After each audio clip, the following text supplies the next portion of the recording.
Gəncə şəhərində ağır yol nəqliyyat hadisəsi baş verib. KAMAZ markalı yük maşını ilə velosiped toqquşub. Hadisə şəhərin Nəriman Nərimanov prospektində qeydə alınıb. Belə ki, prospektdə hərəkətdə olan KAMAZ markalı yük maşını ilə velosiped toqquşub. Qəza zamanı velosipedin sürücüsü 1982-ci il təvəllüdlü Anar Heydərov ağır bədən xəsarətləri alaraq Gəncə şəhər Birləşmiş Xəstəxanasının nəzdində olan Zülfüqar Məmmədov adına xəstəxananın təcili tibbi yardım şöbəsinə yerləşdirilib. Dərhal xəstəyə lazımi yardımlar edilib, onun vəziyyətinin orta ağır olduğu bildirilir. Bugünkü orta saatlarında 2 cinsi şəxs avtoqəza nəticəsində xəsarət alıb xəstəxanaya müraciət etmişdir.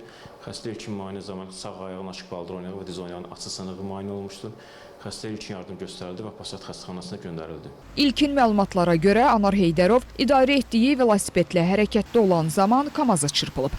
Faktla bağlı hüquq mühafizə orqanları tərəfindən müvafiq araşdırmalar aparılır.